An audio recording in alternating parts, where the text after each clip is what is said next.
అందరికీ నమస్కారం. ఈరోజు ఏదైతే కర్నూలు జిల్లాలో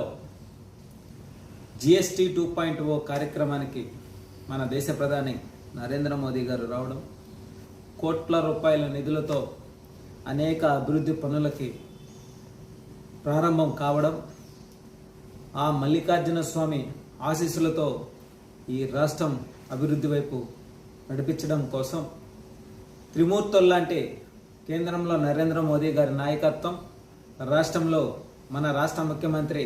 నారా చంద్రబాబు నాయుడు గారి దశ నిర్దేశంతో పాటు డిప్యూటీ సీఎంగా పవన్ కళ్యాణ్ గారి వ్యూహం, ఈ ముగ్గురి సారథ్యంలో మన ఆంధ్ర రాష్ట్రం అభివృద్ధి వైపు నడిపించేదానికి త్రిబుల్ ఇంజన్ సర్కారుతో ఈ యొక్క రాష్ట్రాన్ని స్వర్ణాంధ్ర రాష్ట్రంగా అభివృద్ధి వైపు నడిపిస్తూ కోట్ల రూపాయల నిధులు తీసుకువచ్చి ఈరోజు నిజంగా సూపర్ 6 సూపర్ హిట్ కావడంతో పాటు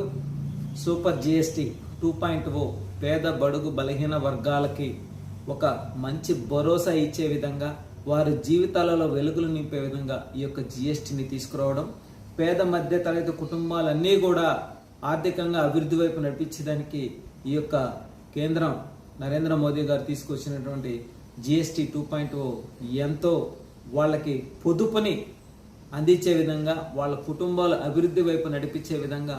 తీసుకురావడం నిజంగా ఎంతో ఆనందంగా ఉంది. ఈరోజు ప్రతి ఒక్కరూ కూడా రాష్ట్రంలో కావచ్చు, దేశంలో కావచ్చు, ప్రజలందరూ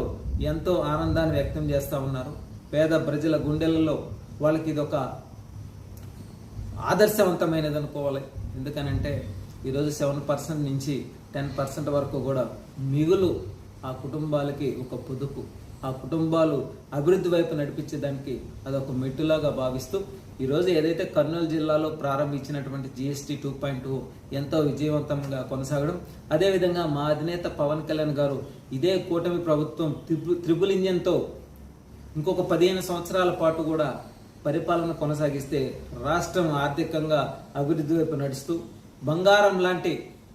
దేశంలోనే నెంబర్ 1 స్థానంలో అమరావతి రాజధాని నిర్మాణం కావచ్చు, పూర్తి స్థాయిలో పోలవరం ప్రాజెక్టు కావచ్చు, అదేవిధంగా యువతకు